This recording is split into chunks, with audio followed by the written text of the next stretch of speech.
Saat ini banyak sekali kasus yang beredar mengenai orang memilih mengakhiri hidup dengan cara gantung diri, khususnya buat saudara-saudara kita yang ada di NTT. Setiap kali saya buka Facebook, selalu ada kasus, selalu ada berita orang yang gantung diri, orang yang bunuh diri di Indomaret, gantung diri di pohon, di dalam rumah, dan lain sebagainya. Seolah-olah lewat kejadian ini kayak menormalisasikan kalau stres ya udah langsung bunuh diri, kalau ada masalah langsung bunuh diri. Menurutku itu keputusan yang salah yang kita lakukan, yang saudara-saudara kita lakukan. Dan memang saya akui di sini kita tidak tahu masalah setiap masing-masing orang. Setiap orang itu pasti punya masalahnya masing-masing. Tapi menurutku itu bukan keputusan yang tepat, itu keputusan yang salah.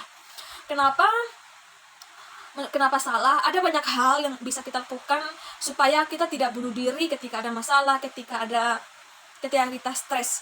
Kita bisa dengan melakukan banyak hal. Sekarang udah canggih, kita bisa cari internet gimana caranya supaya menghilangkan stres, mungkin olahraga, melakukan satu hal yang kita sukai. Terlepas daripada itu, kita belajar cerita kepada orang lain kalau stres. Kalau memang kita tidak mampu menampung beban kita bisa cerita kepada orang-orang terdekat kita. Karena saya percaya lewat orang-orang terdekat kita pasti mereka akan memberikan jalan keluar, memberikan nasihat-nasihat yang akan menguatkan kita.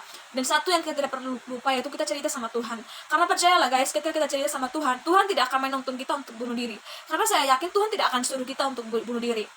Malahan yang saya percaya, ketika kita datang sama Tuhan, Tuhan akan memberikan kepada kita damai sejahtera, ketenangan, dan percayalah Tuhan pasti memberikan jalan keluar yang terbaik, bukan dengan cara menyuruh kita bunuh diri. Itu.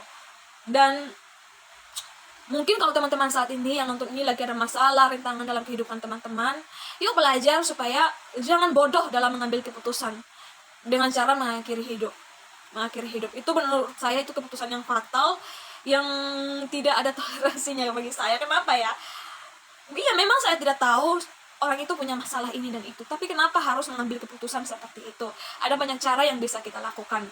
Yuk bagi teman-teman, apalagi kita yang masih muda, ketika kita stres, jangan sekali-sekali mengambil keputusan yang salah dalam kehidupan ini. Kita harus bijak, kita harus terus